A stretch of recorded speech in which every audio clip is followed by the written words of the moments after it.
یزید کو جب یہ خط ملا نا تو تھا تو بڑا شاطر چلاک تھا، اس نے راتوں رات عبید اللہ بن زیاد، ابن زیاد جس کو کہا جاتا ہے، اس کو نا بھیجا، اور وہ رات کو جبہ پہنا، اس نے دستار لی، ایک اوپر چادر لی، اور رات کے اندھیرے کے اندر گھوڑے پر سوار ہو کر نا کوفہ کے اندر آ گیا۔ اب لوگ نعرے لگانے لگے، نعرہ تکبیر اللہ اکبر، نعرہ تکبیر اللہ، نعرے لگنے لگے کہ امام حسین رضی اللہ تعالیٰ عنہ آگے۔ اب دیکھا تو کسی نے نہیں تھا کہ آیا کون ہے، آیا تو عبید اللہ بن زیاد تھا۔ وہ چپکے سے گیا اور اس نے گورنر ہاؤس میں ڈیرے لگا دیا۔ سب سے پہلا کام جو اس نے کیا نا، کوفہ کے گورنر نعمان بن بشیر کو معزول کر دیا اور خود بیٹھ گیا۔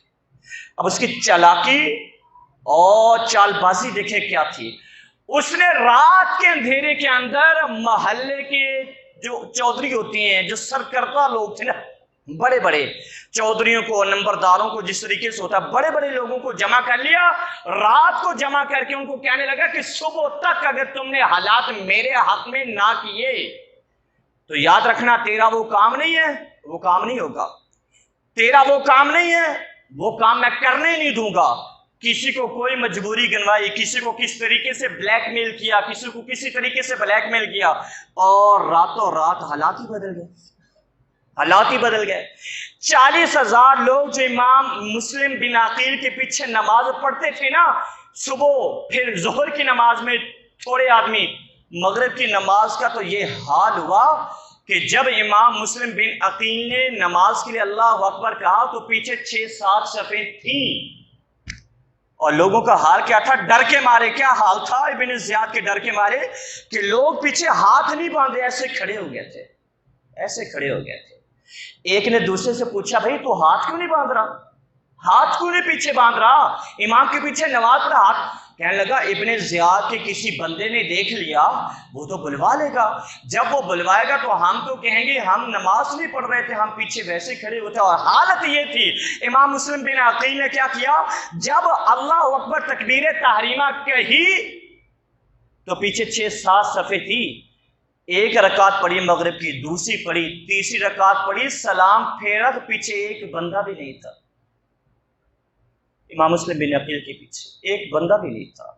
آپ کو گرفتار کیا گیا، آپ کو جب گرفتار کیا گیا تو ہوا کیا، امام مسلم بن عقیل رضی اللہ تعالی عنہ اس وقت گورنر ہاؤس میں اونچا مینار تھا، سب سے اونچا مینار، اور عرب کا رواج کیا تھا کہ کسی بھی بندے کو سخت سے سخت سزا دیتے تھے کہ دوسرے دیکھیں اور ایسا کام نہ کرے۔ امام مسلم بن عقیل کو بلند مینار کے اوپر چڑھایا گیا اور وہاں سے نیچے پھینکا گیا، وہاں سے نیچے پھینکا۔ امام مسلم بن عقیل رضی اللہ تعالیٰ عنہ شہید ہو گئے۔ جب شہید ہوا، ابھی پیٹ نہیں بھرا ان کا، تو امام مسلم بن عقیل رضی اللہ تعالیٰ عنہ کے لاشے کو پتہ کیا کیا، کوفہ کے چوک کے اندر لٹکا دیا تھا، ایسے لٹکا دیا، اور ایسے لٹکایا تو مائیں دیکھتی تھی، عورتیں دیکھتی تھی، لوگ دیکھتے تھے اور کہتے تھے لوگوں اپنے گھر میں بیٹھ جاؤ۔ ماں بچوں کہتی کہ ہم تم نے باہر نہیں جانا، باپ اپنے بچوں کہتے کہ تم نے باہر نہیں جانا، کسی نے نہیں جانا، ہم نے ان کا ساتھ نہیں دینا، ہم نے ان کے ساتھ، امام حسین کے ساتھ چلنا نہیں ہے۔ تو دیکھیں امام حسین رضی اللہ تعالیٰ عنہ، امام مسلم بن عقیل شہید ہونے سے جو رات تھی، اس سے پچھلی رات حضرت امام حسین کو خط لکھ دیا تھا۔ کیا لکھا؟ حضرت آپ تشریف لے ہیں۔ امام حسین رضی اللہ تعالیٰ عنہ کو مسلم بن عقیل نے خط میں لکھا کہ حالات تو ہمارے حق کے اندر ہیں، حالات تو ہماری فیور کے اندر ہیں، سارے لوگ ہم سے محبت کرتے ہیں، 40,000 لوگوں نے میری بیعت کر لی ہے، لہٰذا آپ مکہ سے کوفہ آ جائیں، سارے لوگ آپ کی سپورٹ کریں گے، آپ کا ساتھ دیں گے۔ اور امام حسین رضی اللہ تعالیٰ عنہ کے پاس یہ خط پہنچا، آپ وہاں سے چل دیے، ادھر امام مسلم بن عقیل کو شہید کر دیا۔ جب آپ وہاں سے چلے نا تو ایک شکوک کا مقام ہے، وہاں پر فرزق شاعر ہے، فرزق شاعر، وہ آپ کو ملا اور آپ سے پوچھنے لگا حضرت آپ کہاں جا رہے ہیں؟ امام حسین رضی اللہ تعالیٰ سے پوچھنے لگا کہ آپ کدھر کا ارادہ رکھتے ہیں؟ تو دیکھیے گا امام حسین رضی اللہ تعالیٰ نے فرمانے لگے کہ میں کوفہ جانے کا ارادہ رکھتا ہوں، کوفہ میں لوگ میرا انتظار کر رہے ہیں اور میں وہاں جانا چاہتا ہوں۔ فرزق شاعر کہنے لگا میں کوفہ سے آ رہا ہوں۔ میں کوفہ سے آ رہا ہوں، میں کوفہ کے لوگوں کی حالت بھی دیکھ کر آ رہا ہوں، میں آپ سے ہاتھ جوڑ کر منتی کرتا ہوں اور ہاتھ جوڑ کے آپ کی منت و سماجت کرتا ہوں، کوفہ کے اندر نہ جائے۔ آپ نے پوچھا کیوں؟ کہنا میں کوفہ سے ہو کر آ رہا ہوں، کوفہ کے لوگ آپ کے ساتھ زبانی تو ہیں لیکن تلوار چلانے کے لیے آپ کے ساتھ نہیں ہے، آپ کا ساتھ دینے کے لیے نہیں ہے، اور میں وہاں ہو کر آیا ہوں اور کوفہ کے چوک کے اندر مسلم بن عقیل کے لاشے کو بھی دیکھ کر آ رہا ہوں میں۔ امام حسین کو جب یہ خبر ملی نا تو آنکھوں سے آنسو آئے، اور فرزق شہر کو آپ نے بلایا اور کہا مجھے یہ بتا، آپ جملے دیکھے گا امام حسین رضی اللہ تعالیٰ عنہ کے جملے با کمال تھے۔ آپ نے فرمایا او فرزق مجھے یہ بتا، میرے بھائی مسلم بن عقیل کے لاشے کو چوک میں لٹکا ہوا تو نے دیکھا ہے؟ ہاں ہاں میں نے لٹکا ہوا دیکھا ہے۔ آپ نے فرمایا مجھے یہ بتا، میرا بھائی لٹکا ہوا تھا کسی کے سامنے جھکا تو نہیں ہوا تھا؟ کتنا پیارا! آپ نے فرمایا کہ لٹکا ہوا تھا، کسی کے سامنے جھکا تو نہیں ہوا تھا، اور میرا بھائی لٹک گیا تو یاد رکھ میرا بھائی حق کی خاطر لٹکا ہے، دین کی سر بلندی کے لیے لٹکا ہے، اور میرے بھائی نے نبی کریم علیہ السلام کے دین کو بچانے کے لیے، اس کی بقا کے لیے جان دی ہے، اس لیے لٹکا ہے۔ تو جا، تو چلا جا، تیری نصیحت کی، تیرے روکنے کی کوئی ضرورت نہیں ہے۔ اگر میرا بھائی دین کی سر بلندی کے لیے لٹک گیا ہے تو حسین بھی جھکے گا نہیں، لٹک جائے گا۔ کبھی حسین جھکے گا نہیں، لٹک جائے گا۔ اس کے بعد بھی کافی مرحلہ ہوا، حر آیا، باقی چیزیں آئیں، ٹائم وقت اجازت نہیں دیتا کہ سارا ماجرا کے پاس رکھا جائے۔